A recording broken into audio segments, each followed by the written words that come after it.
Good evening, everybody. Calling to order the Keizer Planning Commission meeting for Wednesday, January 10th, 2018. I'd like everybody to review the minutes of the November meeting and the December meeting that we had and review the minutes. Do I hear a motion to approve the minutes as written for both November and December? I make a motion to approve the minutes of November and December 2017. Do I hear a second? Second. All in favor of approving both November and December 2017 minutes, say aye. Aye. Any opposed? Any abstentions? None. Moving right on. This is generally the time we have interested citizens, but we have none tonight. So we're going to be moving into the audience area for training on legal issues.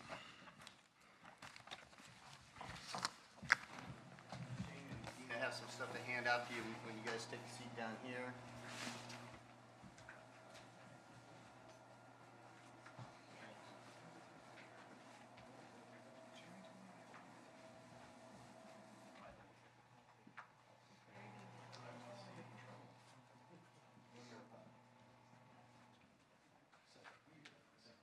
Have you sat through one of mine, Michael?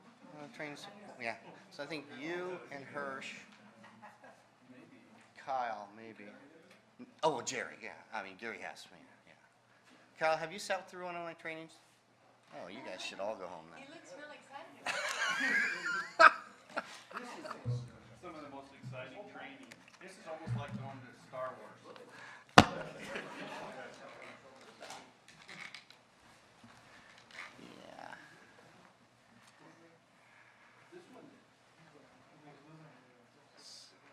So did everybody get the handouts?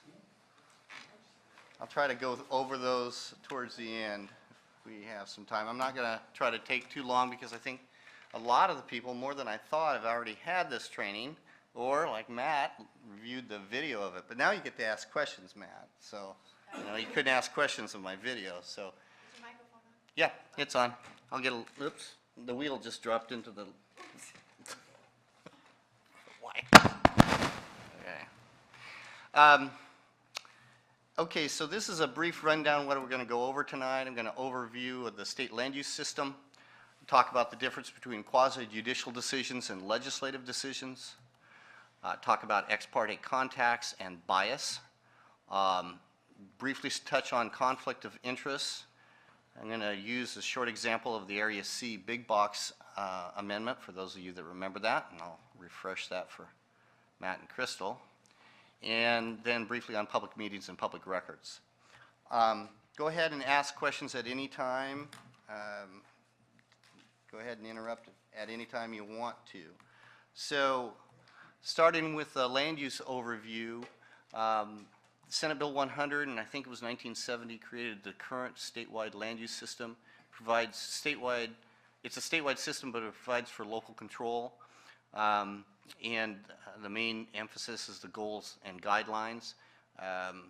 All of these apply to Keizer except the last four having to do with beach and shore areas. Ag land and forest lands 3 and 4 don't apply very much, but occasionally do, because we do have some undeveloped areas, so occasionally we do have to take those into account. The way the system works is it's based on a pyramid, if you will. The foundation of it is the statewide goals and guidelines. When you adopt a comprehensive plan at the local level, our Keizer comprehensive plan, or the zoning ordinance, our Keizer development code, they have to be based on the statewide goals and guidelines, and we make findings that they do comply. If the state gets a copy of those, if they agree, then they just let it slide and it's considered adopted and in compliance with the goals and guidelines. Once the goals and guidelines, once the plan is acknowledged, as they say, or local ordinances are acknowledged as complying, then the comprehensive plan and the local ordinances control directly on decisions, not the goals and guidelines. Now, occasionally, and I'm thinking in the transportation planning rule in the old days, or TPR, the legislature will say, we're adopting statutes that apply directly until you change your ordinances. So there's an important transportation element. Your decisions, until you adopt implementing ordinances, those state statutes apply directly. And the idea behind that is the state is trying to make sure we don't spend too much time adopting that. So we're forced to adopt it almost in a relatively quick manner. We haven't had one of those for a while, fortunately, where we have to adopt, where we have to find compliance directly with a specific goal or guideline or state statute. I'm going to spend a little time on quasi-judicial decisions, and I didn't get the list from Nate, but right before the meeting I was going over this. Most of the decisions you folks make are legislative decisions. You're amending the text of the development code. That's a legislative decision, clearly. There's a handful of decisions that are quasi-judicial. One of those is development review. If somebody wants to come in and do some alternate from what the standard development is, and well, I guess we just had one lately with the theater. I'd almost forgotten. So the theater one, the glazing requirements for the theater, they obviously didn't want a bunch of windows in a theater. It doesn't work very well. So that is a quasi-judicial decision. Someone's coming in and saying, I don't want you to amend a policy. I just want you to grant me this. The biggest one the Planning Commission deals with is master plan amendments in Keizer Station. You hold a public hearing and then recommend. Sometimes that's bypass. The last one for Area B was bypass, but Area C and the original Area B one, I believe, came to you. Although that's just a recommendation to council, that's still a quasi-judicial case dealing with a specific master plan for a specified area. So quasi-judicial decisions are those involving one property or a small group of property, typically a zone change, a variance, conditional use, subdivisions, etc. Those you don't normally hear. I think, Nate, appeal of variance, which I had forgotten. Is that correct? The staff makes decision on variances. If somebody doesn't like the staff's decision, they can appeal that, and that appeal goes to Planning Commission. Frankly, I'd forgotten that. We haven't had one of those in a really long time. The hearing requirements are more stringent than legislative decisions. The applicant has a rebuttal period in the hearing that is not part of the legislative process. The applicant is the one that has the burden of proof of showing that they meet the criteria. And there's a 120-day rule. So once the application from an applicant is determined to be complete, there's 120 days by law to issue that decision unless they grant the government a continuance. That 120 days seems long, but staff can tell you that goes really quickly, and that includes all appeals. So if you have someone submit an application and then it takes a while to have a hearing or the initial decision from staff, and then it takes an appeal period, and then all of a sudden 120 days is up. We've been fortunate here on cases that approach the 120-day deadlines. Most of the developers are really good to work with. In another life, when I was doing Keizer and the city of Sherwood at the same time, they had a large case. I think it was the Home Depot case there. They just said, sorry, you blew the 120 days, and they took them to court. So there's a lot more stringent rules with the quasi-judicial decisions. Legislative decisions are a change in policy. So, and I just kind of remembered that while I was looking this over. The Safeway case. So quasi-judicial decisions have an applicant.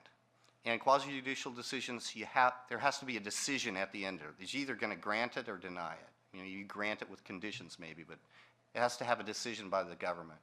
Legislative decisions are changes in policy. Safeway wasn't really an applicant in that text amendment. They were, I'll call it a petitioner. They requested us to initiate a legislative process that would end up with the code being changed, because the way the code was, they couldn't even apply to put a gas station at Safeway. Because it just simply wasn't allowed in that area. To get the text to change, they asked us to initiate it. That was totally discretionary on the city's part. They could choose to not even initiate it. They chose to initiate it. and make that change to allow that. They still have to go through a quasi-judicial process if they ever actually want to put that fuel station there as a conditional use permit. They have to come back. If they do that, that first decision again was legislative. They requested it, could have said we don't even want to look at it. But when they come back for a quasi-judicial conditional use permit and say, okay, we're applying under the new rules to put a gas station here, then we have to decide that. We have to base it on criteria, and they are entitled to a decision one way or the other. In a legislative proceeding, you can't appeal, no one can appeal, if there's nothing adopted. This happened many years ago, and I can't even remember what it is. Usually if we spend the time trying to do a text change of any kind, we end up with something. It might be a lot different than what we thought we were going to end up with, but we end up with something, adopting something. And I can't remember the situation where they just said, you know, we don't want to make this change at all. Well, if somebody who really wanted that change, there's no room for them to go. So if council had decided in that legislative proceeding, you know, we're not going to change our policy, and we don't think gas stations in that area is a good idea, there'd be nowhere for Safeway to go. There's nothing they could do. There's nothing for them to appeal because there was no decision made. So that's some of the key differences there between the quasi-judicial and the legislative decisions. Choice to not adopt amendment cannot be appealed.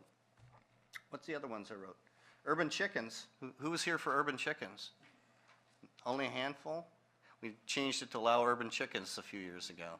Tow trucks, infill, Safeway. I mean, those are all legislative decisions. The theater one's the most recent one that would be quasi-judicial that you folks have worked on. In a quasi-judicial decision, the applicant's entitled to an impartial decision maker.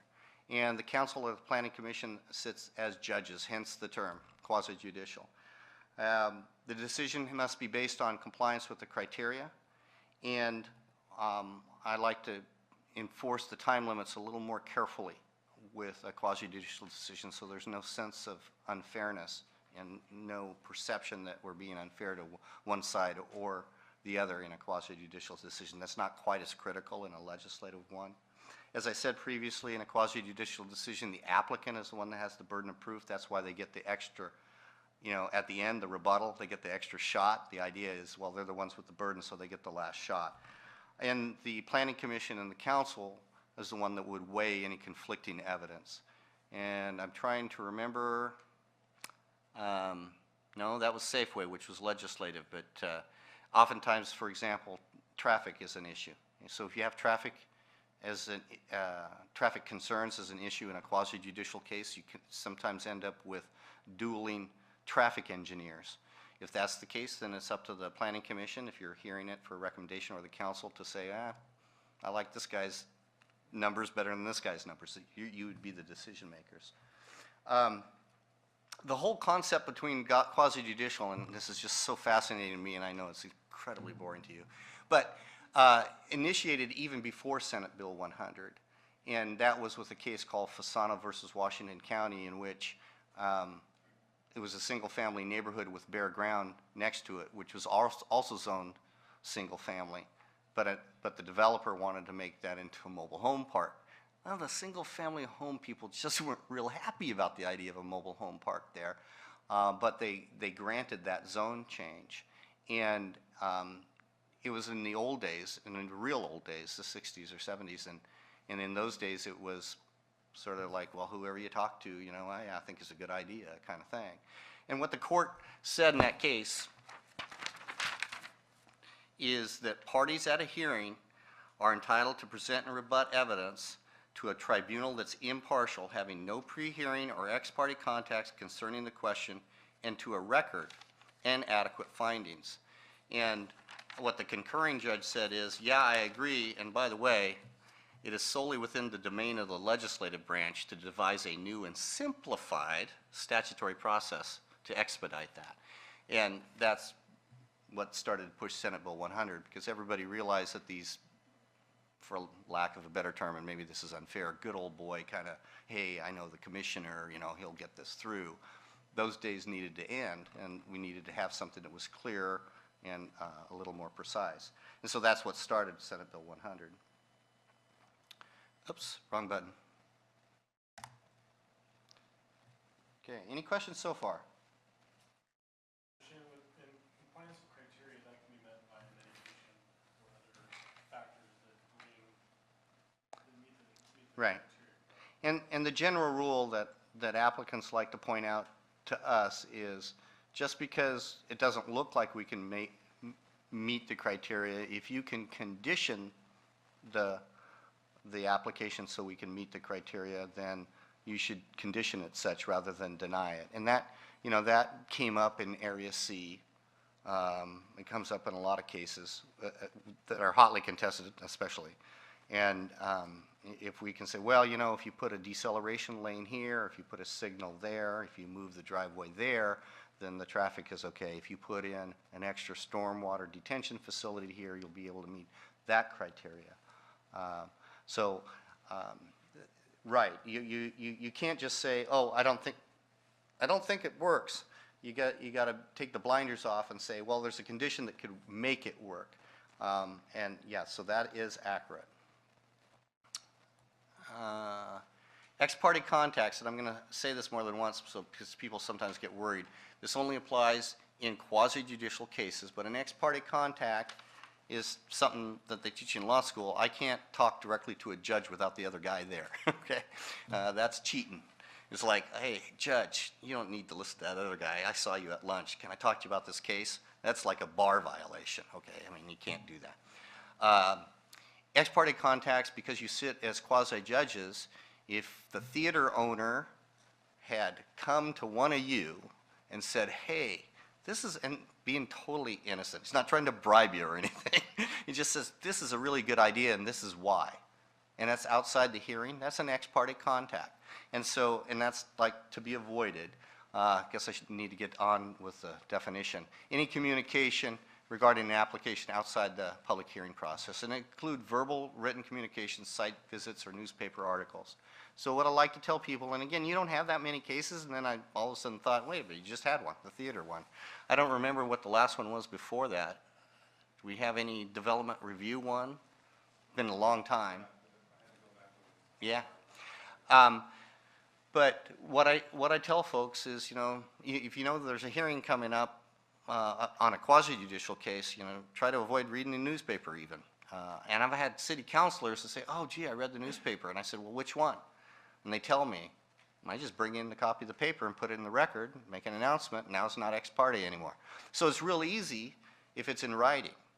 But it's not so easy if it's a verbal thing. And it's hard to control. It's, you know, to be honest, you guys are lucky in a way because you're low key compared to the council, which are much more visible, okay?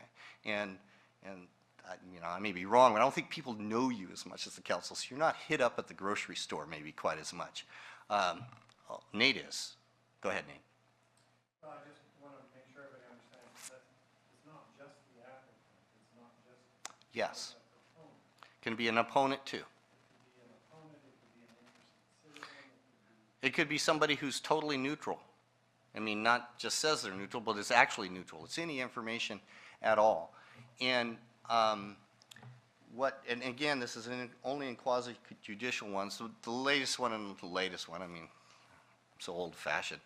Email's been around a while, I guess. So email's awful. Gosh, I mean, I know it's so handy, but it's like click, click, click, and all of a sudden the counselor's thinking, oh, I got this email. Well, that's nice if we know about it. That's why we tell the counselors, use your city emails. Don't use your private emails ever, because we can't track that stuff, you know. And hey, if you get an email about something, you need to make sure we get a copy of it. So, oh, it's right here. If you ever get an email on a quasi-judicial one, you need to send to Shane and Nate and me and say, hey, I got this email on this quasi-judicial case. We literally print it out and put it as part of the record. It's not a problem. If somebody comes up to you, and let me get on to the next slide first, I think. Why are ex parte contacts a problem? Because it deprives a party of the right to rebut information received in ex parte contact. So my hypothetical about the theater owner, gee, this glazing is really a problem for me, and this is why it'll be okay if you go ahead and grant this, and he gives you some reasons. There could be an opponent to that thinks glazing is great, I guess. They didn't hear that information, so they can't rebut it. They don't know that you have that information. And it's contrary to the requirement that you're impartial. You may still think you're impartial, but that information, you can't unring that bell, right? You have that information that opponents and even the other planning commissioners don't have. And because it erodes the public confidence, it looks bad. It's innocent. Go ahead, Michael. So, not to weigh in one, but just in general. Mm-hmm.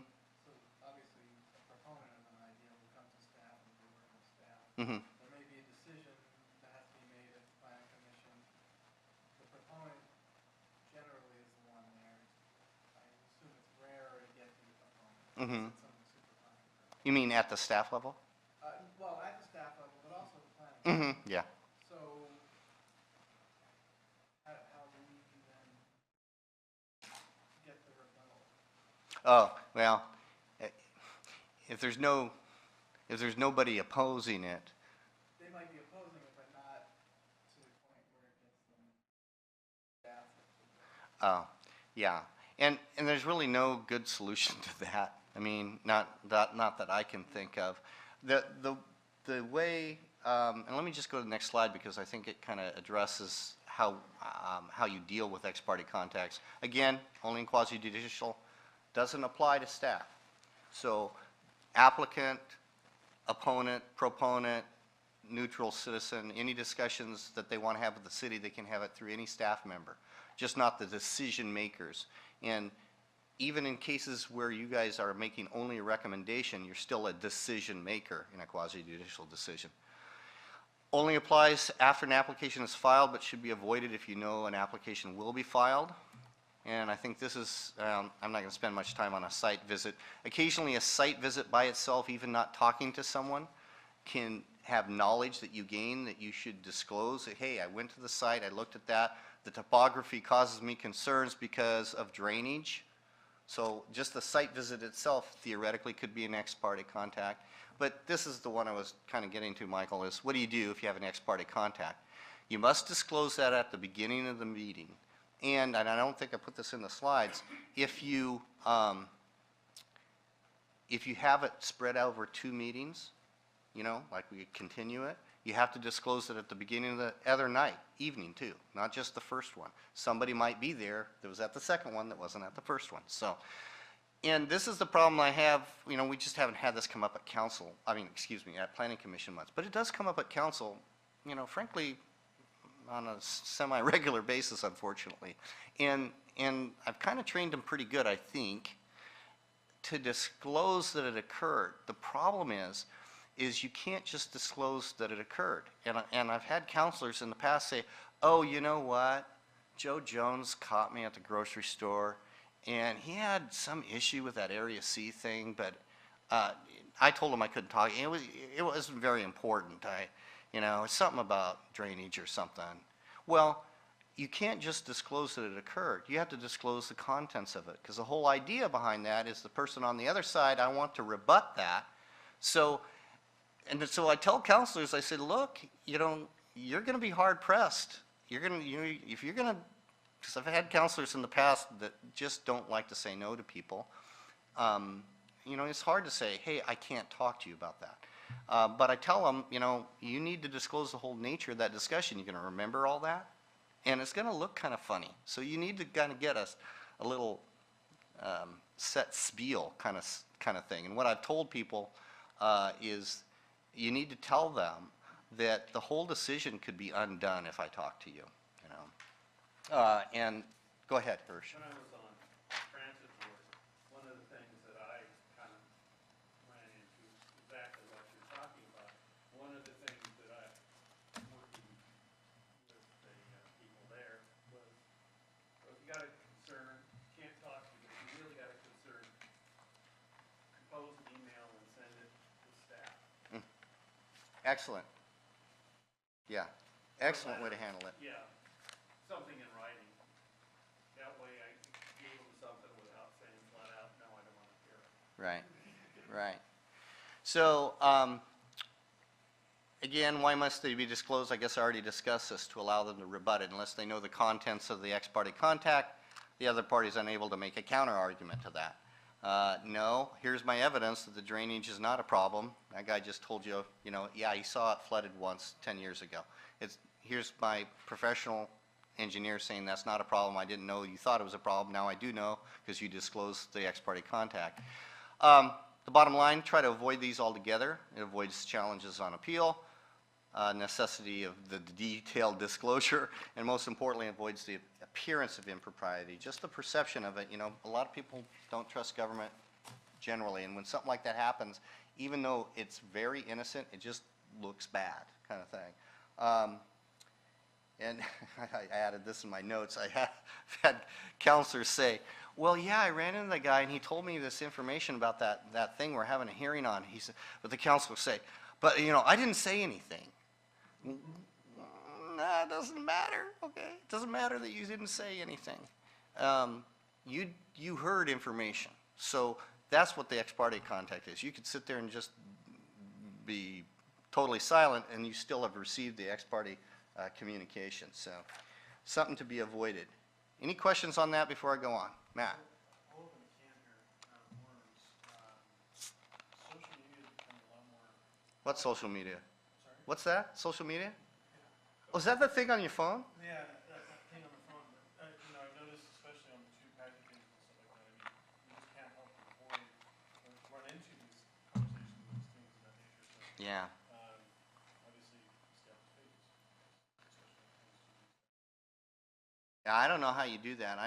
What's the term on Facebook for people like me? Is that's not a stalker, a lurker, or you know, I don't even have my picture, but like I see stuff, but I never. But yeah, I've seen Keizer stuff come through, and Because it's been, especially, you know, with the Waremark thing, like, it's been ongoing. oh yeah, There's so much misinformation out there, right? But especially as things come forward, always a hotbed for conversation on both the two guys, but also the same page as they're announcing things. That's not necessarily considered information on the road, but it could potentially be considered ex parte. yeah. But remember, it only applies to quasi-judicial cases you are hearing. And the fortunate thing for you folks is it just doesn't happen that often, and I haven't seen one that would raise to the level of social media yet. Although, if we had another Area C one, now raise your hand if you were here for Area C. Oh, you weren't on the commission? Okay. You weren't, Michael? Gosh, the time has gone by. I can't believe it. Gary? No? But you were between? Oh, so it was when you took your little hiatus there and then came back. Okay. Well, that was very controversial. It was pretty darn exciting. I mean, there was a lot of controversy. In a case like that, you can bet I don't know how you set your machine to not filter that. You just have to just flip through it. You know, if you're being diligent about it, you just like, oh. It carries the same weight as the newspaper. Oh, yeah, yeah. Yeah. All right, let me go on to bias. Again, not something that happens very often. Bias is a lot harder to find than an ex parte contact.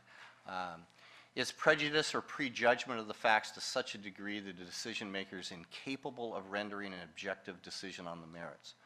And this would be the kind of case that you just, and I'm trying to think of a good example.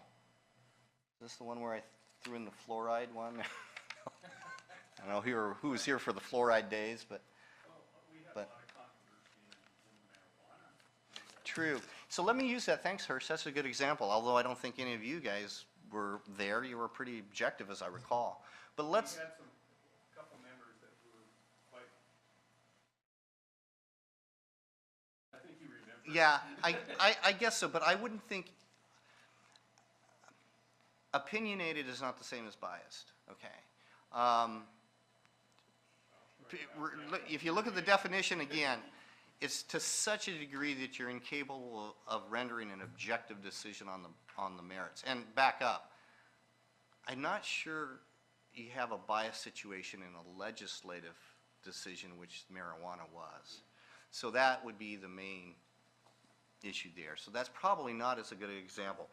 And I can't remember what the details were, but there was a case down at the beach, I want to think it was Depot Bay or Little Whale Cove or somewhere in that many, many years ago, where there was evidence in a letter that one of the planning commissioners, I think it was the planning commission, just absolutely hated this person and the project, and was, I mean, it was clear they were absolutely biased. You know, there was not a question, really. And it almost has to be that strong. It takes a bit to show bias, but I mean, if you have a situation with actual bias, like let's say that you somehow are approving a marijuana location. I can't imagine that you guys would be doing that, but that's my wild hypothetical. And it's a quasi-judicial case, and you're extremely anti-marijuana. And it's a quasi-judicial case where you're supposed to be looking just at the criteria. If you have actual bias and you don't recuse yourself, because that's what you're supposed to say, you know, I'm sorry, but this is a really emotional issue to me, and I'm just going to recuse myself from both the discussion and the vote. And if you don't do that, and instead you play it out, then the result, there's a limited exception for lack of a quorum. I won't go into that if it is. But what's interesting is in my hypothetical, if the commission voted 7-0 to deny that application, in other words, agreed with the biased anti-marijuana commissioner, and they showed actual bias, that decision gets sent back anyway. There's a bad apple theory there. So if they say, hey, there was one guy on the commission, there was actual bias shown there, and so it has come up, in fact, I don't think we've ever had anybody, I've had counselors ask about it, and when I ask them and say, you know, well, you think you literally can't be objective on this, they say, no, I can be objective, and I said, well, then it's your call, you know. But so again, not quite as likely to happen as ex parte contacts. Michael? Is that bias both ways? Oh, sure. It can go either way. Either way, yeah. Okay. Avoiding the appearance of bias, and I have talked about this maybe in the last session or maybe in between sessions. Avoid voicing your opinion prior to the testimony, or prior, I didn't write that very well, prior to the close of the hearing really is the way it is. So, for example, and this is the example I've used with counselors is, you know, the statement should be a question, not a statement. The counselor shouldn't say, I have a real concern, I don't think this traffic is going to work at all. It's, this is a question I have about the traffic.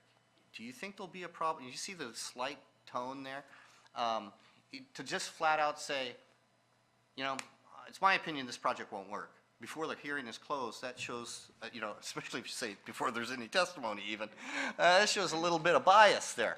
So you try to avoid that. You avoid ex parte contacts. Oftentimes the cases will combine.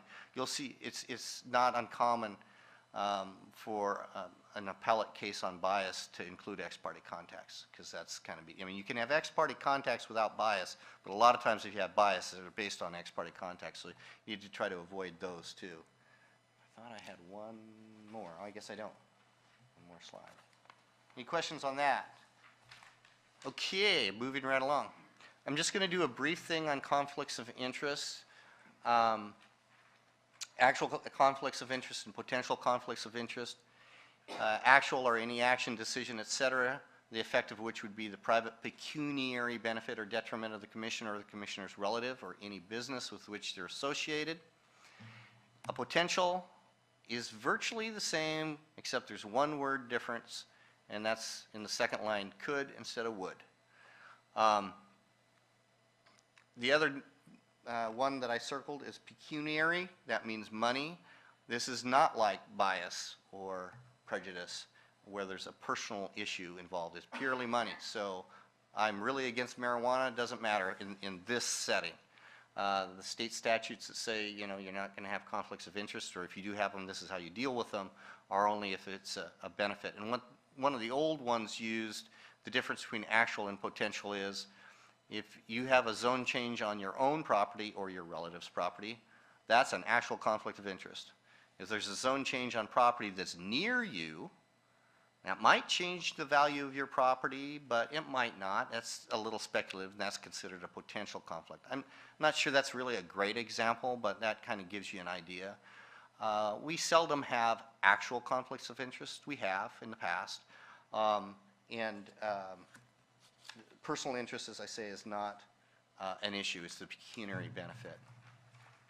And it goes both pecuniary benefit or detriment. So, I mean, if your property's values are going to go down on property that's near you, you'd have a potential conflict of interest. There's a couple exceptions to that. One is if it affects a class of inhabitants. Only the Oregon Government Ethics Commission, OGEC, can make that determination whether or not you fall into that class. We had that many years ago with McNary Estate, and OGEC said that's not the same kind of class. That didn't work. Nonprofits, so the chamber or the Rotary, if you're on the board of the chamber or Rotary and you're making a decision that might benefit them, that's okay. I frankly think you still probably should, council should recuse themselves if they were in that situation, but you don't have to. Let's see. The difference between actual and potential is how you handle them. So if it's an actual conflict of interest, the commissioner must publicly announce the nature of the conflict and refrain from participating in any discussion, debate, or vote. Our tradition here has been, and it doesn't happen that often, if we have an actual conflict of interest, the commissioner or the counselor actually leaves the room so that there's no question about their involvement. If it's a potential conflict of interest, you still must announce the nature of the potential conflict, but you may debate and vote on it. And we've had some counselors say, well, the city attorney has advised me that this is only a potential conflict of interest, and I could vote on it, but I've decided not to. And they'll usually just stay on the dais then. It's usually some minor deal, like my brother-in-law is a co-owner of this little company that's doing a contract for the city or something, and that would be an actual conflict. If they're not directly related, then it wouldn't be. So odds and ends, relatives. It's pretty broad. Spouse, children, stepchildren, commissioner, and the commissioners and spouses, brothers, sisters, and parents. Also, the new rules, which I didn't get in this edition, is anyone that you provide support to or provides you support, which was added a few years back. Business means any entity operated for economic gain, even if you're just an employee. So employee, director, officer, etc., or if you own stock worth $1,000 in the company. And actual and potential conflicts apply for money situations, but there is no minimum amount. So it can be $50 or $10 or something. I can't imagine what the situation would be, but it doesn't matter how small. If there's a pecuniary interest, you either got to declare an actual or a potential conflict. Is there a time frame that separates? So, for example, say my wife babysat for somebody, and then they decided they're going to build Taj Mahal over there at sea somewhere. Bad example, because the babysitting thing isn't a connection. So, Made money from the person who would be the developer, not related to the project. made money from the person who would be the developer. By being the babysitter. Oh, yeah, I'm not sure that that would be. So It's the decision that has to. So it's the decision. If your brother is involved in a company right now, and your decision would benefit that company, that's an actual conflict of interest. If he doesn't work for that company now, and when you make that decision, he's not working for that company, and later works for that company, and you didn't know he was going to work for that company later, then no, that's, there's nothing you could do. Let's see. Oh, I had a little note here, and I'm not sure why I put it in this section. Oh, I guess I know why I put it in this section, having to do with conflicts of interest, although it's not directly related. Abstentions generally. So if you have an actual conflict of interest, you're registered as abstaining, right? You're not, if you're in the room, because if you leave the room, there's no vote. But abstentions generally, because we haven't had this for a long time, but we used to have I think it was a councilor or planning commission many years ago that liked to abstain on kind of a semi-regular basis. And what the general rules are, I mean, nobody's going to throw you in jail or fine you or anything, but is unless you have a specific, distinct reason to abstain, you usually got to vote one way or the other, even if it's a hard vote. And the one that usually comes up that commissioners or councilors get confused about is if there's not enough information. They think, the other commissioners don't agree. I don't think there's enough information to vote one way or the other. When you should move to postpone that. And if that fails, then you should just say, the only reason I'm voting no is not because I just don't think we have enough information, but I'm not abstaining, okay? That's the typical one that we used to get, well, I want to abstain because I don't think we have enough information. No, you need to vote on it. It's really only if there's a conflict of interest or bias or some specific reason like that to abstain. Oops, wrong one again. Here we go. The big box amendment. Jeez, I still can't believe hardly nobody was here. Not one. Nate, you were here.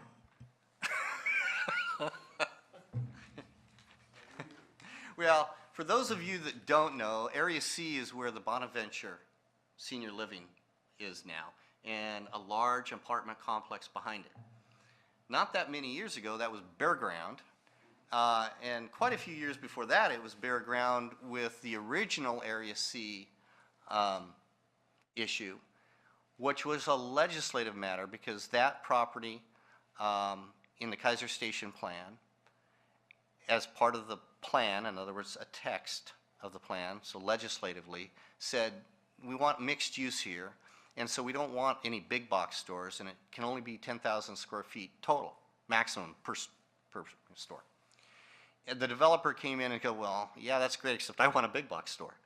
Well, just similar to Safeway, it's like, well, it's a non-starter. You can't just apply for a master plan, you'll be denied. You're going to have a legislative change. And so they requested a legislative change to change that to up to 80,000 square feet and potentially more if there was some mixed use components to it. And that got a lot of airtime. A lot of people up in arms, and got continued and extended and appealed and all sorts of stuff. But it changed the restriction on the size of the stores. Guess I could push the next button. It didn't approve of a particular brand of store, which a lot of people around town thought, you're approving a Winco. It's like, no, Walmart, that was it. You're approving a Walmart. No, we're not approving a Walmart. We're allowing something might allow a Walmart, but we're not approving a Walmart. We had to show compliance, as I said at the very beginning, with goals and guidelines in the comprehensive plan. Part of it was on the transportation issues. So this was a legislative matter. So here's the issue is whether or not there was evidence in the record supporting the council's decision that the amendment complied with applicable plan and goal provisions. And the council ended up adopting that change. And I can't remember if that was the first appeal or not, but it doesn't really matter. But here's the question. This was a legislative change. If the council decided not to make that change, could the developer appeal that decision? No. Okay, good, y'all passed this. Yay, every good day. Okay, that's exciting. Right, the developer could not appeal because that is a legislative decision, no appeal granted. But of course, it was granted, and the developer then applied for master plan approval, which was quasi-judicial. And if the council would have denied that decision, then could the developer appeal that? Yes. And sort of went that way, although actually I think it was the opponents appealing that. But so that's a little example I use for the quasi-judicial and legislative to kind of indicate those differences. Okay, I'm going to do anything on that. I'm kind of leaving the regular land use field here for a little tidbits on public meetings. Going once, okay. Any group of 2 or more persons, a committee, or any advisory group has the authority to make a decision or a recommendation must hold their meetings open and notice to the public. It's an open question whether a quorum of the governing body would violate the public meetings law through communication of email. Virtually all emails are public records. Whether simultaneous or near simultaneous use of email by a quorum of a governing body has not been decided at the appellate court level, although it was close in a case out of Lane County. This becomes really difficult, especially if you're a county commission that only has 3 members. I really don't understand how Marion County does that exactly. Lane County has 5 and they still got in trouble because what they did is they kind of, 2 guys would get together and talk, and then one of the 2 guys would go to the very next room and talk, and then the next guy would go to the next. So they never had more than 2 in one room. Yeah, the court didn't really like that very much. That looked kind of bad. Public meetings are supposed to be public. You're not supposed to be discussing public things ahead of time outside a quorum, okay? The reason they thought they could get away with that, and they almost did, it was really more the emails, I think, that got to that judge. That was only a trial court decision, but they got a ton of attorney fees out of Lane County on that. So something to be avoided. So, you know, I assume that you guys don't get together on a regular basis outside this room, but, you know, no more than 3. Okay. You can have 3 of you together, but you can't have 4. And the council's real good about this. In fact, the council, I think, has come to planning commission meetings occasionally, and I've told them, and they most of the time listen to me, which always surprises me, frankly, that they never sit more than 3 even sitting together. Like they'll sit, you know, kind of in these subgroups, like in the room, so that we can avoid the appearance of having any kind of public discussion of a quorum together.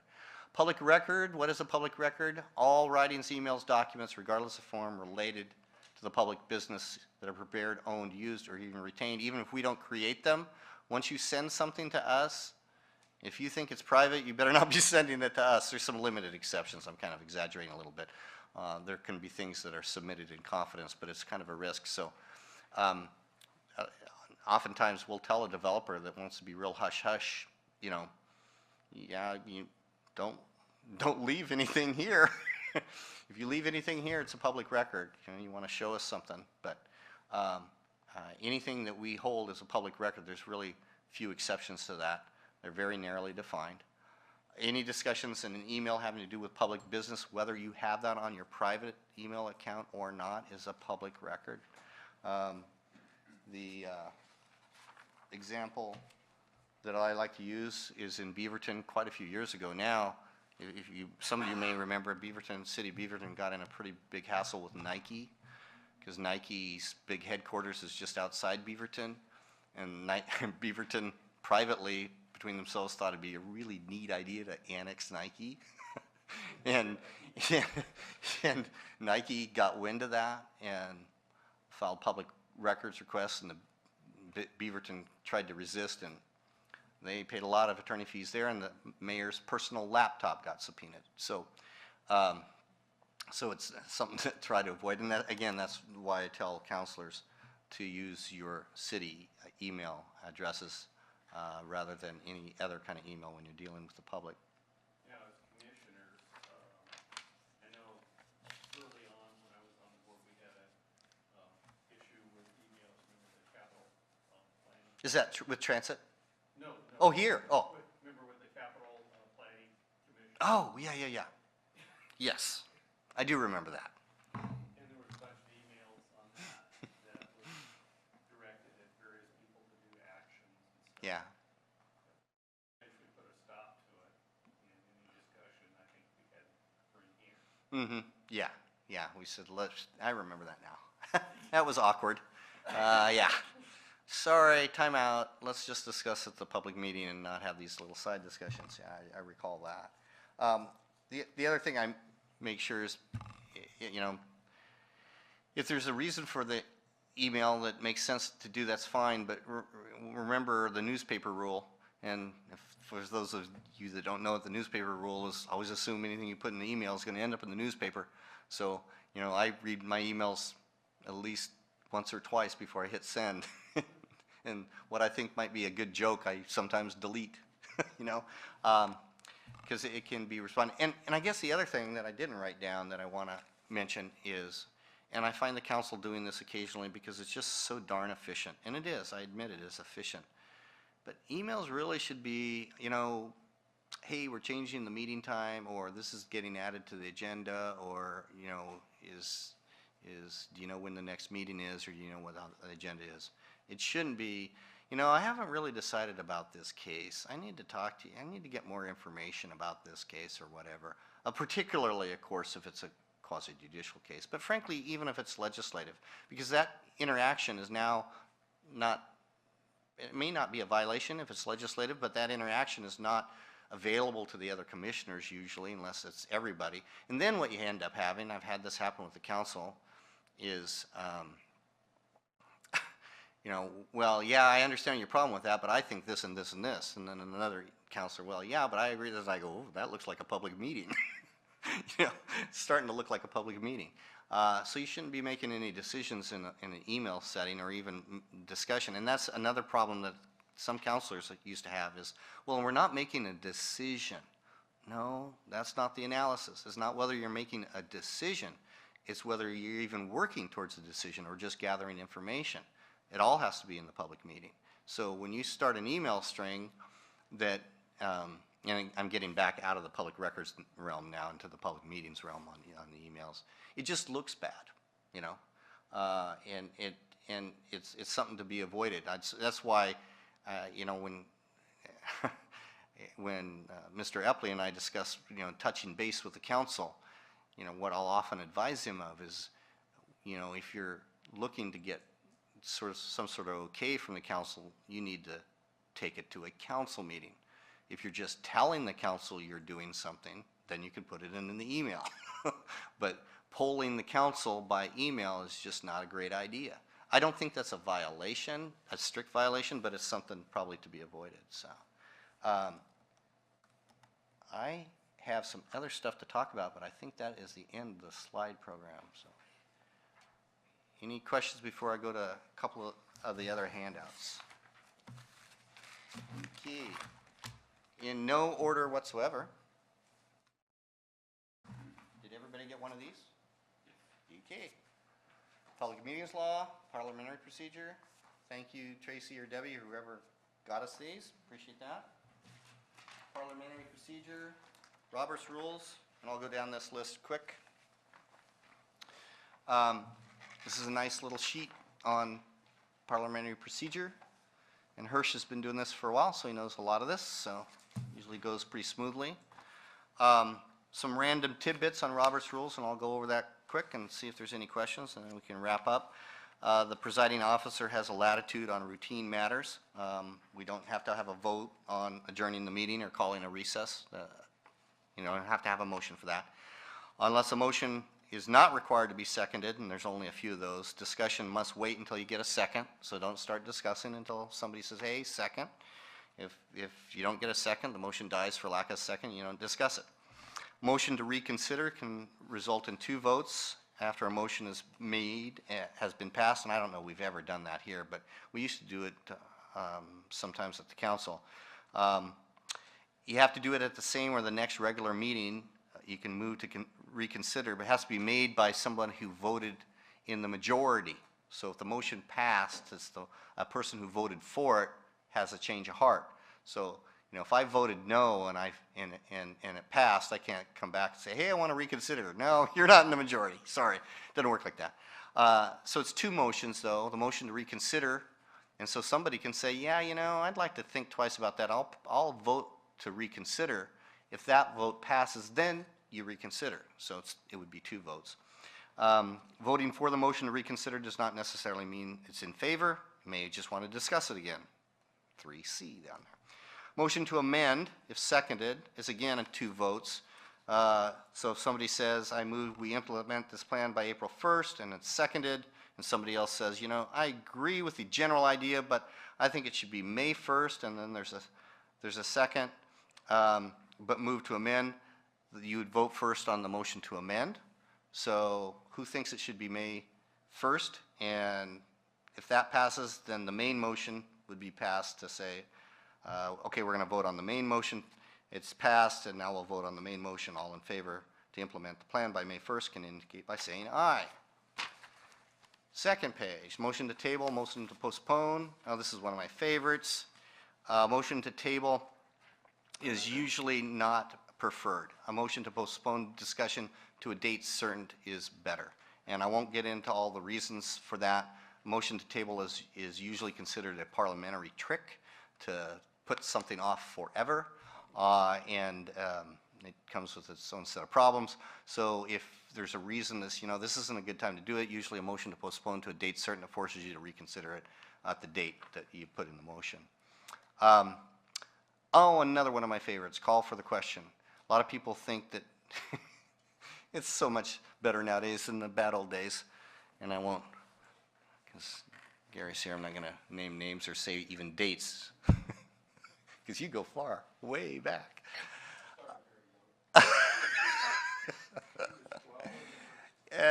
Yeah, the council used to be a little more difficult to deal with than they are now. I mean, many years ago, and they used to talk on and on and on. It was not unusual, and I mean this seriously, for the meetings to be at least 10 or 11. That would not be unusual at all. And so finally people got tired, and they'd say, call for the question. Call for the question is an informal thing that says, hey, I think we ought to vote now, but that's not the proper way to do it. And so I'll go back to my neat little random tidbits. Hey, I believe the matter has been discussed enough. Call for the question. Somebody else who's just wide awake and still wants to argue says, I believe there's a few points to make. And the first guy says, I'm serious now. I move the previous question as the proper motion. And if that's seconded, then all the debate stops. You vote on the motion to move the previous question, and that cuts off debate. Has to pass by 2/3 majority. And then they move on to the main motion if that passed. So another little tidbit. I'm sure that's going to help into you guys where you just I want to keep talking until midnight. For those of you that don't know, the Keizer Volcano Stadium vote was a 4-3 vote at 3:30 a.m. And it would have been bad enough, except it started with a pre-meeting at 5:30 p.m. It was a really long night. He still tells that story. Dennis Coho still tells that story. Yeah, he was there. Quorum, majority of the total positions on the committee unless stated otherwise. You can have big groups sometimes have a quorum that's less than a majority, but typically if it's not stated, it's a majority, so 4 members out of 7. If you have a position vacant, the bare minimum is still required. So if somebody resigns from the Planning Commission, we don't have a replacement yet, and there's 6, it's still 4. So let's see. Bare minimum is 4. Can you do a waiver of the quorum rule though, No, if necessary? no. Can you do a waiver of the quorum? I've heard of that. I don't think it'd be allowed in governing bodies in Oregon. It's just my gut opinion. Yeah, because the question would be is how could you vote to waive the quorum if you didn't have a quorum first? So I don't know. Counting votes, the majority of the quorum voting passes any motion on a 7-position committee like yours. If 2 people are absent, then 3 votes passes a motion. Again, we're counting votes now, not quorum, so people get that mixed up. On a quorum, you got to have 4 there to even have a meeting. Now, you got more than 4 at the meeting, but you have some absence. So in this example, you have 5 of you there one night, 3 would pass. Okay, 3 would pass. If you abstained, should be avoided except in most narrow circumstances. I already went into that. Abstentions are not absences and count for the purposes of a quorum, but they do change the majority calculation. If somebody abstains, it's like they're not there. So that's what changes on that.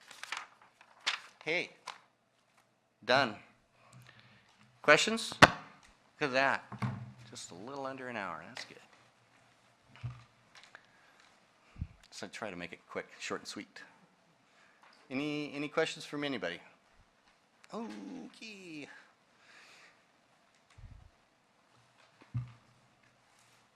Well, I was going to, when it comes to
that's a good point, yeah. Okay, Michael? I didn't mean to. No, that's fine, you guys are holding back information, I just wondered what ability does a commissioner or council have to Oh, research? right. You know, that's a really good point. It reminds me, I'm trying to get too far off track, of jurors with their phones looking up information, general information. That's an absolute no-no. And it'd be so natural to do. It's like, I want to make a good decision. I want the most information I can get. The proper way to do that, and it's unfortunately not really all that doable unless you're going to continue the hearing, is say to staff or the applicant, can you come back with some information at next meeting? Or ask them the question at the beginning of the meeting, and maybe they have it at hand to try to garner additional information. I kind of get in your point now a little better, what you were talking about at the beginning, Michael. The real question is what about the opponent that isn't there, right? And there's no good answer for that. I mean, there really isn't, except if it's an important enough issue to ask staff to look into it, taking the role of devil's advocate, if you will. Hey, what about this? You know, without saying it out loud, it's obviously the applicant isn't going to raise this, right? So, you know, and so, yeah, I mean, that'd be the best way to handle that is if there isn't somebody, an opponent that would look that up for you. And remember, that's only really true in quasi-judicial cases. So you can do your own research in legislative cases, but you need to share it. I mean, you can't just, hey, you know, this is what I found out, and I'm voting. I mean, it still needs to be part of the record. But looking up something on your own in a quasi-judicial case should be avoided. You should try to either ask one of the participants, proponent, opponent, or staff. Okay? All right? All done? All righty. Well, I think we're going to take our seats and talk work plan. And Deb, what do I do with this? Can, You can just turn your computer off and I will do the rest of it.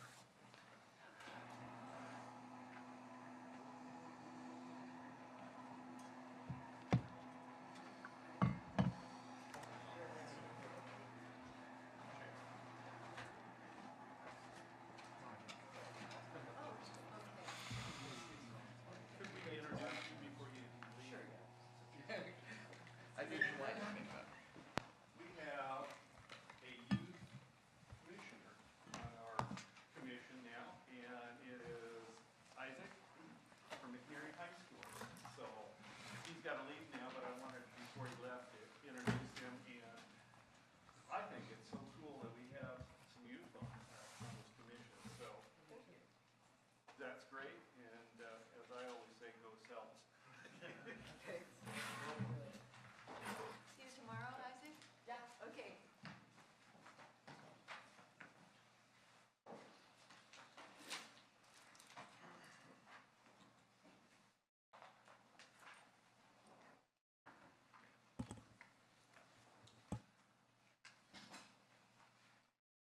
Work plans.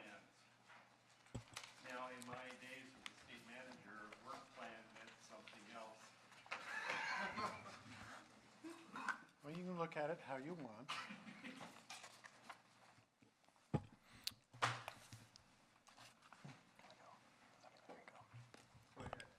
All right. So we thought it would be good. Happy New Year. It is the new year. So we thought with the new year, thank you, Shannon, for walking us through the training. But we thought it'd be good to kind of lay out the things that are on our radar this year for the tasks we've identified that we know we need to address. Shortest memo you'll ever get from me. It was like 5 sentences. Sorry, the next one will be longer, just is the way I am. But we tried to give you, instead of just bullet points, we tried to kind of delve in under each of the items to give a little bit of where our thought process is at right now, the known commodities that we have. So my plan was just to sort of walk through them. I don't know if you guys had a chance to look them over or not, but we're just going to walk through them really, really quickly for sake of time. And then if you have questions on any of them, we'd be happy to attempt to address those. But obviously, since we're not bringing any of these tonight for public hearing or consideration, and I don't have any draft text for you, there's going to be plenty of time in the future to have those questions. But we really wanted to give you an idea of where we're heading and what we see on the radar, and then if there's specific items that are in the back of your guys' minds and ladies' minds, since there's one of you, but if there's anything else that we need to be looking to add to this work plan or the work tasks, whatever we want to call it, you can steal that from me? It's hard for me to read off of that if you steal that from me. Okay, Nate's stealing things from me. But so anyway, in the list, the first one on the list is section 2.118, our urban transition zone. It has been identified for really the last couple years as something we need to clean up. It essentially is a bit antiquated for where we're at with the city. It's the only UT zones we have in Keizer up north. And that UT zone was created back in the day when there was no public water and no sewer up there and very little streets. And clearly, since, you know, the mid-90s, North Keizer has blown up and now there's hardly any properties that are not developed. They all carry a LDR comp plan designation, which hooks it to the residential single-family zone. So just about every subdivision, well, every subdivision gets changed to residential single family as a basically just a movement of the law. It's a requirement for any subdivision up there. So we're looking at doing a rewrite of that UT zone to repurpose it to make it reflect what's actually there.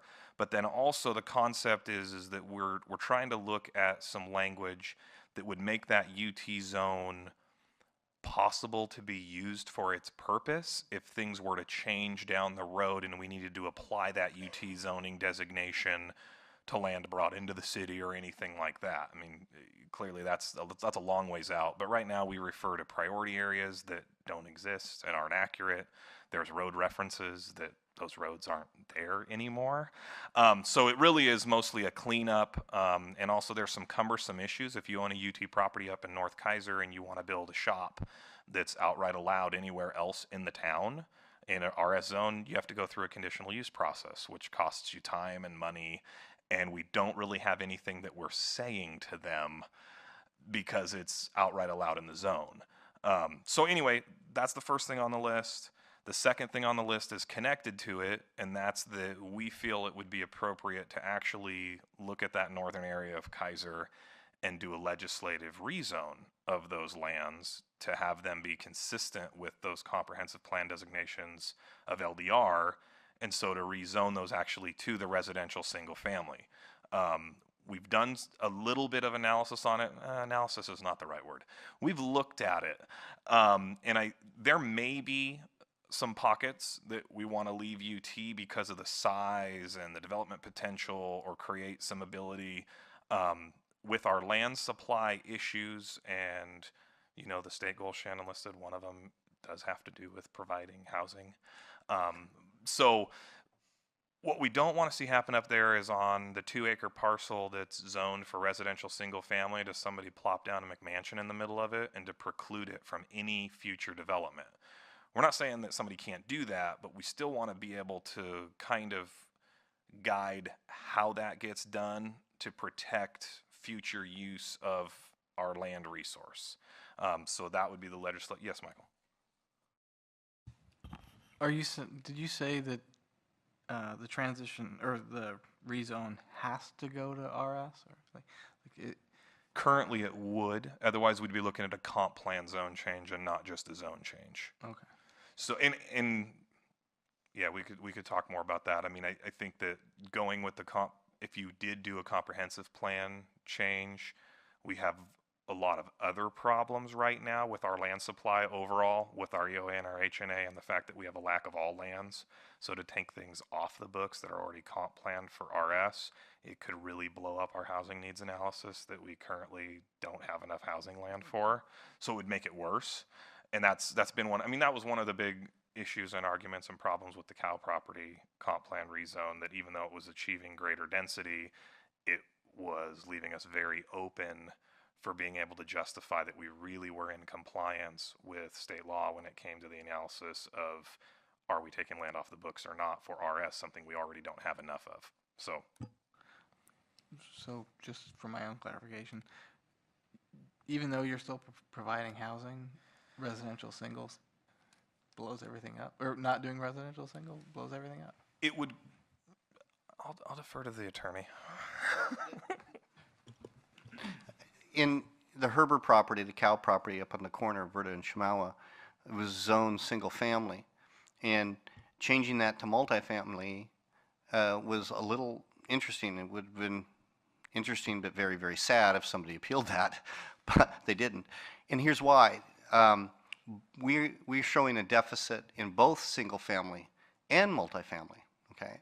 So we're taking it out of single family. So we're reducing our land supply in single family, even though we're increasing it in multifamily.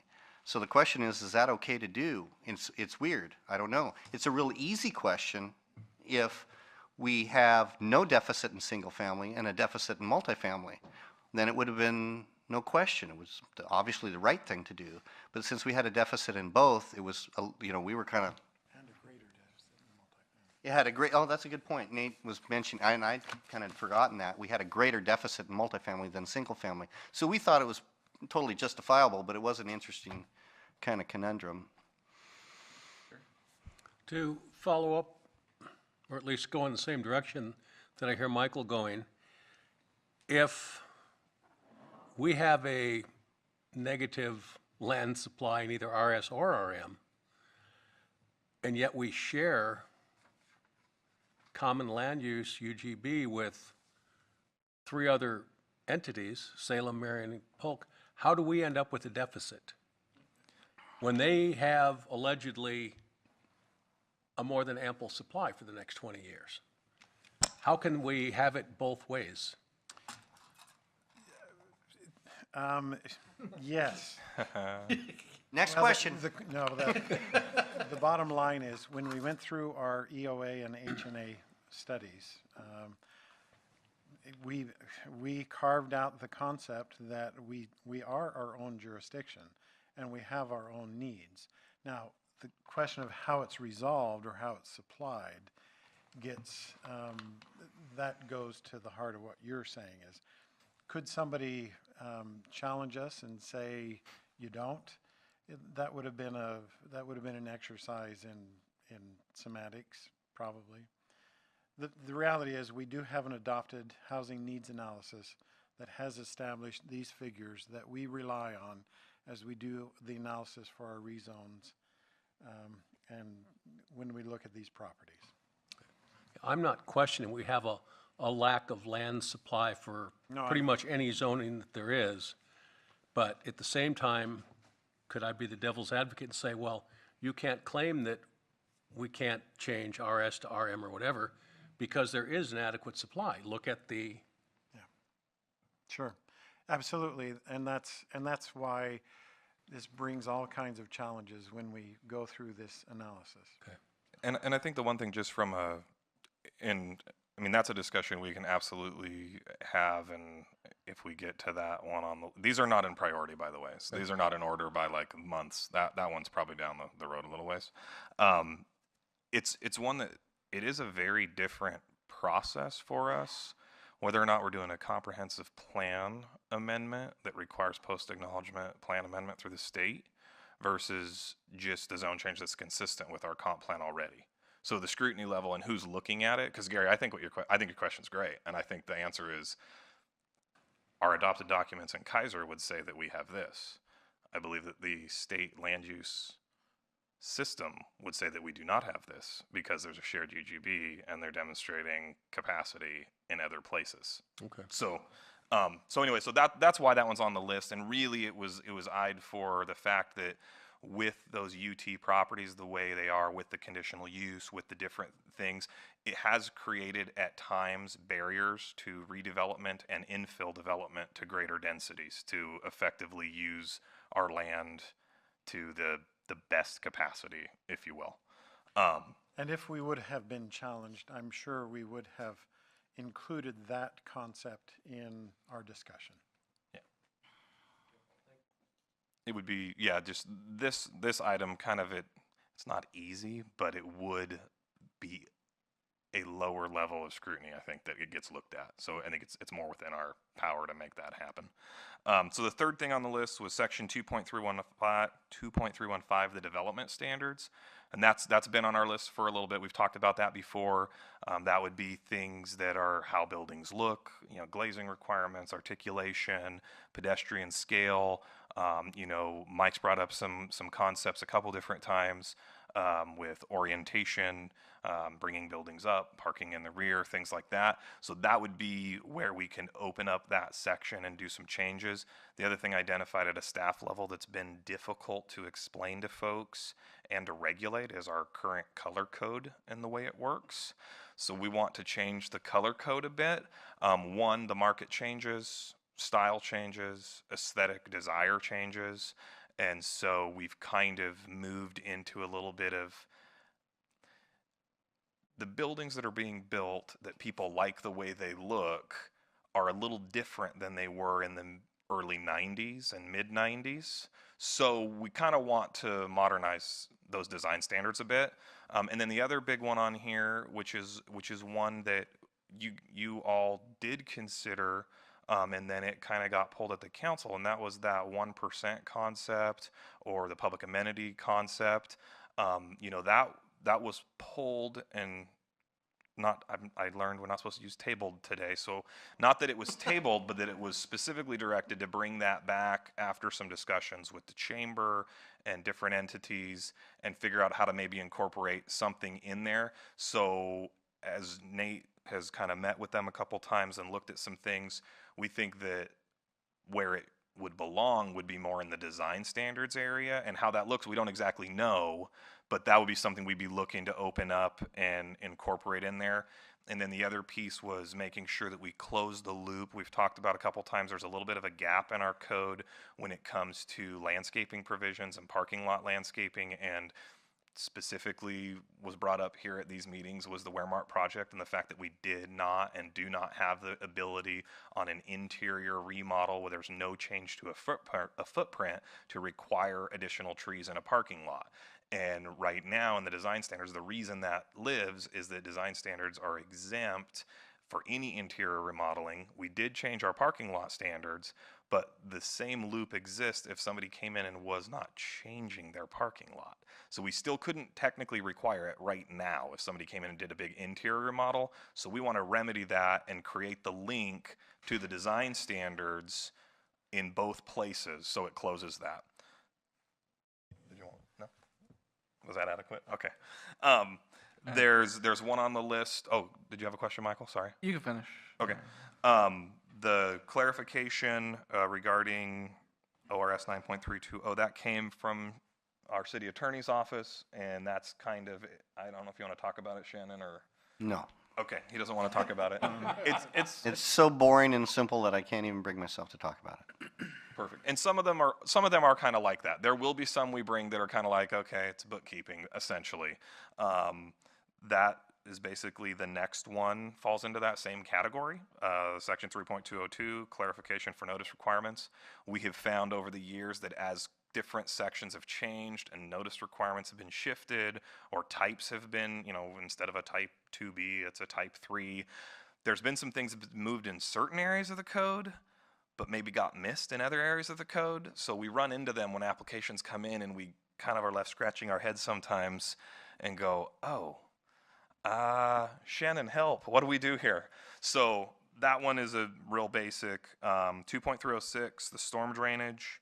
That has been on our radar for a long time because of our MS4 permit with the storm drainage folks and environmental folks. We did finally get some guidance on that, but essentially we're going to be waiting on the Public Works Department and the environmental folks to lead the charge on that. One thing that the environmental folks and I have looked at is that we do, at a bare minimum, need to eliminate some language in there now because the standards we reference are out of date. And when projects come in, we are not holding them to those development code standards. We're holding them to design standards and common practice standards. So we need to clarify that for developers. And frankly, we haven't had any problems, but it does open us up to have problems if somebody really wanted to to push the envelope with us. The next one on the list, TGM. Oh, that's what Nate was doing. Nate was helping me. He was giving me a note.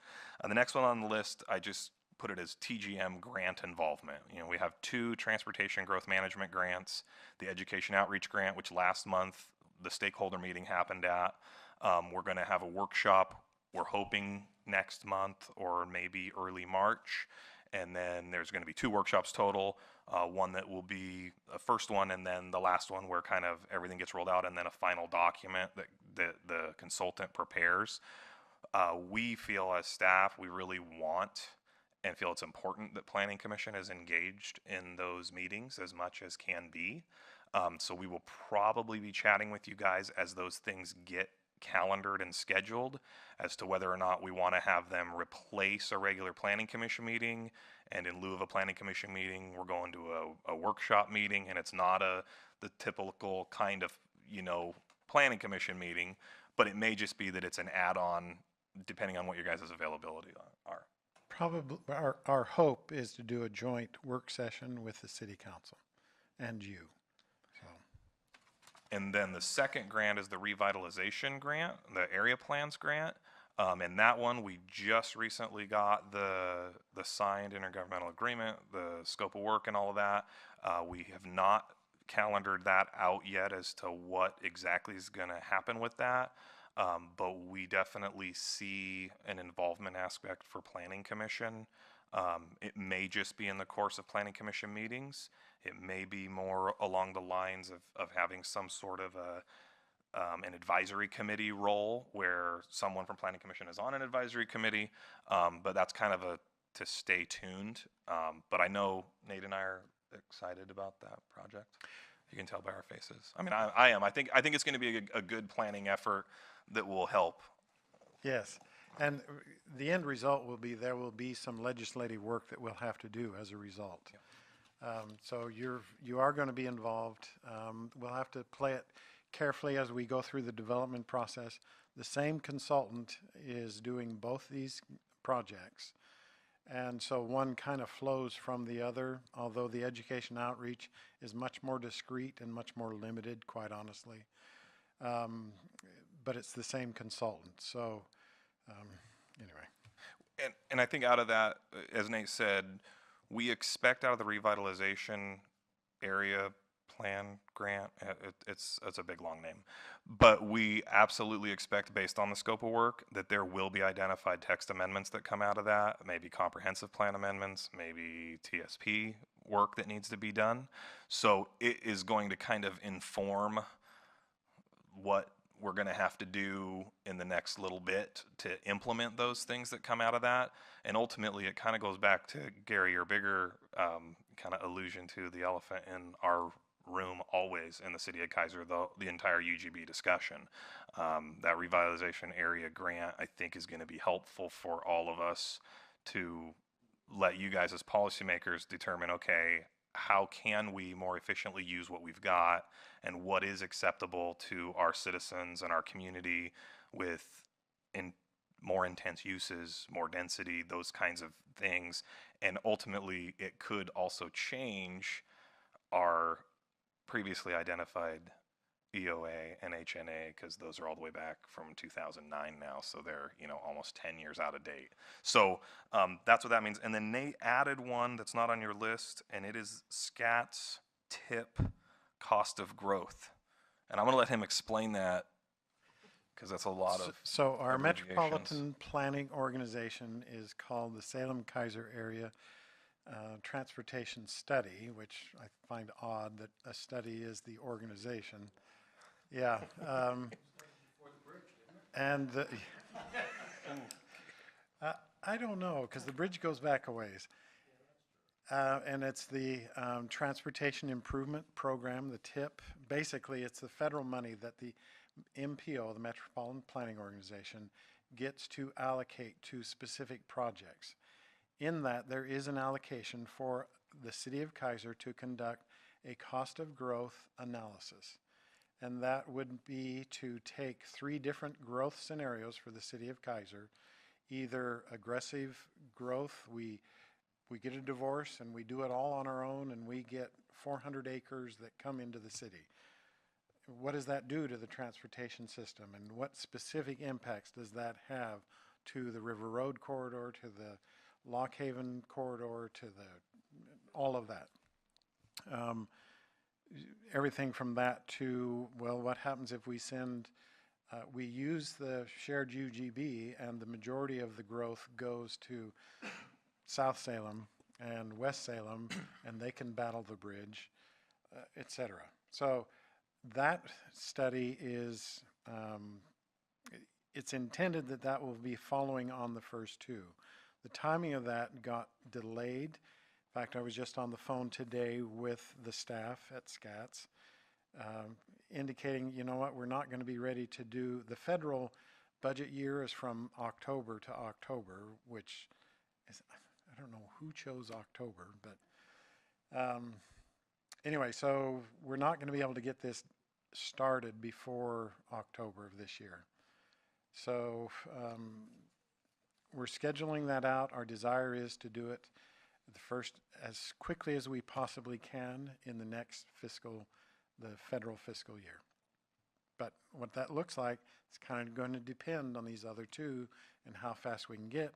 And these other two were very slow getting out of the chute because of changes at ODOT in the procurement rules, and it was frustratingly slow to get started.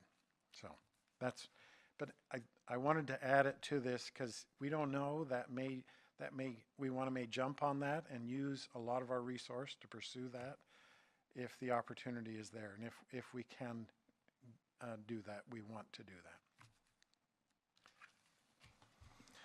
Okay, the next on the list, I know it's going to be at least a couple of your favorites. Section 2.308, our sign code. I was going to say, I heard what the motion was you're supposed to do, guys. I heard it tonight that you're not supposed to do, but it would. So with it, honestly, you know, we did a couple meetings on it, had a lot of testimony on it. We got great direction from Planning Commission as to the direction to go. Staff is coordinating with the legal department to try to get some of those more legal issues resolved as far as how we make it Gilbert proof, or to what level. The expectation is that when that is completed and we're done, we will need to bring it back to you guys for a public hearing and open it up again. And that way, because we had the level of involvement we did, so that then we can get a formal recommendation of the actual final version sent on to council, so it's out of your hair once and for all. So that's just, that'll come at some point, hopefully sooner than later, so it's semi-fresh in all of our minds. Our hope is that we can do that in March. Yeah.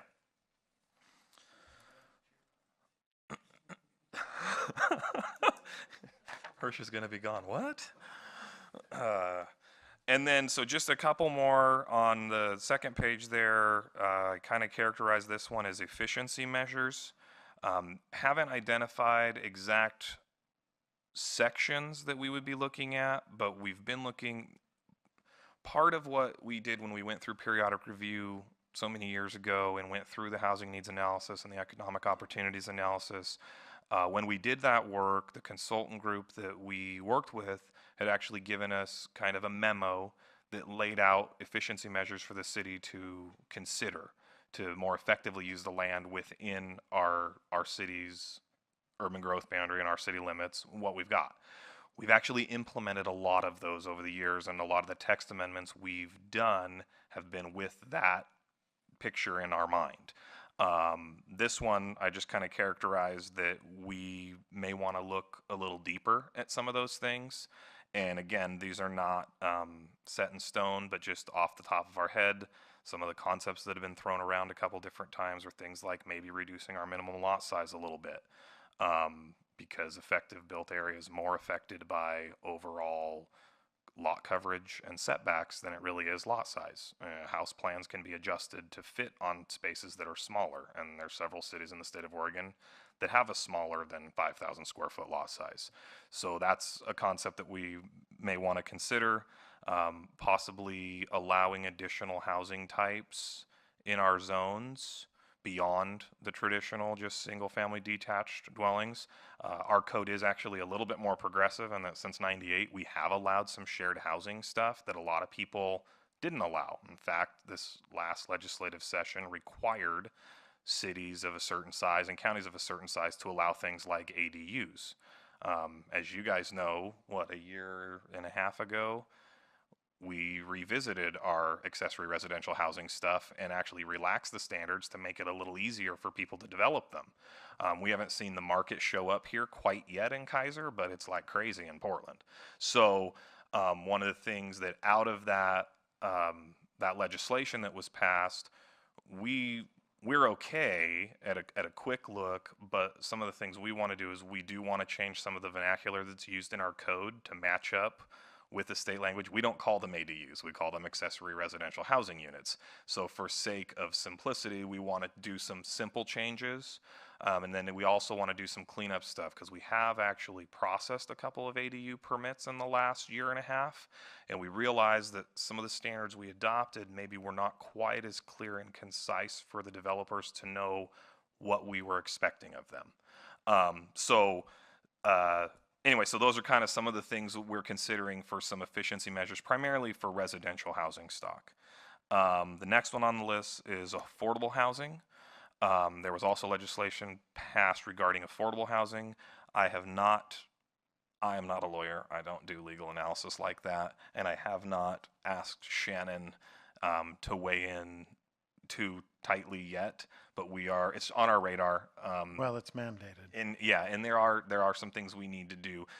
It has mostly to do with timeframes for processing, and it also would require that somebody's actually applying for an affordable housing project. So if somebody came in tomorrow at our counter and wants to apply for an affordable housing project, we may have to do some streamlining of our processes if it required special approvals. We have not had any of those, and frankly, it's kind of like when we did the amendment for the expedited reviews. The state passed a law that said you got to allow for expedited reviews. The city of every review we do is way more expedited than what the state was requiring, just because we are that good. But we realize it will result in we will have to bring something to you guys to put in our code so we're consistent with the new laws that were passed. Section 3.113, we're actually planning on bringing this next month's meeting, which is the Keizer Station text amendment, specifically to clarify master plan amendment processes. I know the last time we've had them, every time we have to go, our code doesn't talk about an amendment. It doesn't actually provide for it. So the only thing we can go back to is you have to process any small change as a brand new application, which is cumbersome and difficult. And as Nate kind of pointed out, generally when an amendment is necessary, Area C is not a great example because it was a really big amendment, but the Area B would have been a little bit better one where we went from 2 buildings to 1 building and it was all the same square footage. What we envision bringing to you is a concept that would have a little bit more of a streamlined process for something that's an amendment of a more minor nature. And so we're still kind of, we're trying to figure out what minor means. But so that's what's on our radar to bring to the February meeting. There's also been some identified inconsistencies in the Keizer Station plan and the code, and just a couple of little scrivenery kind of errors that we need to fix. So we want to do that at the same time. And then the last one is the floodplain overlay zone. We thought for sure we were bringing this in April because we were told that we were going to have a model code in April 2018 from FEMA and the state. I literally got an email last week and a half ago, that because of litigation that's happening with the home builders groups over the NIMPS opinion and the BIOP, that now the most recent email I got basically said it looks like we're really not going to have anything until 2019. So that one might fall off the list for this year as far as a model code. But stay tuned, because with the work groups that met around the state for the last year and a half trying to figure it out, We're aware that there are some changes that are going to need to be made to reflect those findings out of that biological opinion and the Endangered Species Act and how that all jives with our local ordinance. But with this, the last thing we want to do is get out ahead of the decisions that are in the process of being made. So that one's like, stay tuned. Yeah. And so that concludes our list. And with that, I would just kind of, if you guys have any other questions or adds or things to consider, we'll go there. Yeah, Michael. Well, I'll start with the last thing first.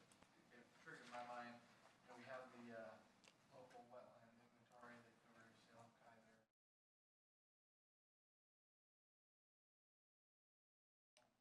Yeah, Sorry. So I was saying that we have a local wetland inventory that was done in at least the late 90s, early 2000s. I do know there are parts of it that aren't showing wetlands, so I don't know if there's, I know the state was giving money to do those at the time, or they say may still be, but I don't know if we were going to do an update to that. Yeah, and back in the day, that was done, my understanding, it was done basically just using the soil types maps.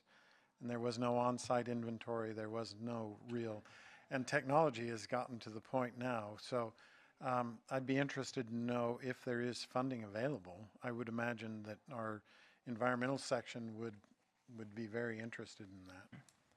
The answer probably is no. It's funding. Yeah, I was going to say, I think we know a guy that is somehow connected to that. Okay. I could tell you where some are, but. Never mind. A couple other things were, there's that one thing that Shannon didn't want to talk about because it would bore us to tears right now. But, so I know on easy nights, and I put that in quotations because I know sometimes easy nights end up not being so easy, but is it possible to, I guess, stack the deck for topics that we could then, if that easy night doesn't become an easy night, then we could just postpone the next topic to another night? In other words, putting the goofy thing about corporations represents my attorney on another one, so we're not just doing it for that night. Yeah, I agree. I was going to suggest to Nate and Shane, yeah. Okay. That does not need its own separate hearing night. Okay. We could have a party. Yeah. Okay. Gary. I've got a couple of things. One is, and sort of what you guys were just talking about, is early on, there was 2 or 3 items on the front page that are essentially housekeeping things. Is it practical and efficient to bundle those all together in one night and clear them off the deck, just to get them out of the way? Or is it more valuable to use our time on bigger issues that are really going to have a significant impact on housing and development and all that kind of stuff? Well, I think as we just said, where it makes sense, I think we will try to bundle them. Okay. In going through the list, though, I get nervous about most of the things on the list as being easy. Okay. But certainly we can, and we'll look to do that. And then the other question I have is, regarding the UGB and the fact that it's shared with 3 other political bodies.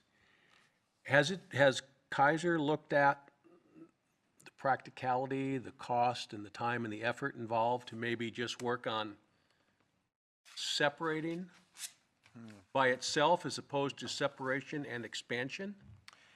Well, that's what I hope to be able to put together with the cost of growth study. Okay. Is what does that mean? What does it exactly mean to us? And if we go it on our own, then we have to redo all the studies. We have to go through all of that work all over again. And I've always maintained, let's know what we're after before we identify what we have to do to get there. Okay. So. And I would just add, Gary, I think that's part of with the 2 grants that we have this year between the Education Outreach Grant and the workshops that are being done and trying to engage community groups and kind of you know, the consultant is being tapped with the task of let's gauge what our citizens are really up for. Between that and then looking at those area plan revitalization efforts to maybe kind of pick some areas and get a little bit more creative in those specific places. Really our hope is that part of that process is going to be what we have to do by state law before you were to do an expansion or a divorce or any of those things, to demonstrate to the state goals that we have done everything that we can that's practical and that it's been looked at. And so I think that's something that I think it's hard because I think without doing those things first, to be able to know what are we up for and what can we accommodate, it's hard to ask that second question of what is the cost exactly and how much and what's the best path forward. So that's really why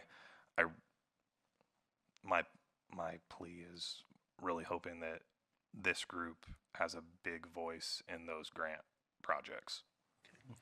Then I have one more thing, and that is the affordable housing, the text amendment. Can someone define for me what is the number for affordable housing, and how is that decided? Given there's different economics and cost and incomes in every zip code in the United States? Sure we can. But not tonight. Okay, but I mean, if that's This is something I think actually would be good. defined in the new legislation. It's complicated, but it is in there to define what affordable housing is and what's the common term, average medium income or adjusted medium income, Right. There is- so much percent there of the is a poverty formula. level. And there's a formula for it. And But could we have one for dummies like me? I'll I do my Understand best. what it might be. I will do my best to. Okay. For everybody on the commission. To- that's what you get. Okay, I'll have the Gary interpretation and the rest. Yeah. thank you. Anything else from any of the other commissioners? Looks like we got a workload for this next year. So it'll be important that everybody attend every meeting. Including science? Yeah. Council's already left, and our great new youth committee liaison's not. It left earlier, and we'll see him next month. Great. Council representative, Crystal, can you make the Tuesday, January 16th city council meeting? This one should be an easy Easy, yeah. assignment. Yeah, this is an easy assignment. We got trained and we did a work program. So. I was going to say, Shane pointed out that this is not carved in tablets down from Mount, whatever. McNary Hill. McNary Hill. So as things come along through the year, and who knows, things do come along, this can be modified, and this is a living document. Through the year, we may be, so we just wanted to give you the picture that we know of today, and that can change tomorrow. After having 2 terms on here, I know that city council will direct something real quickly to you and then to us. Well, Or and I'm- Safeway will come back. Yeah, there's a million things, so this is,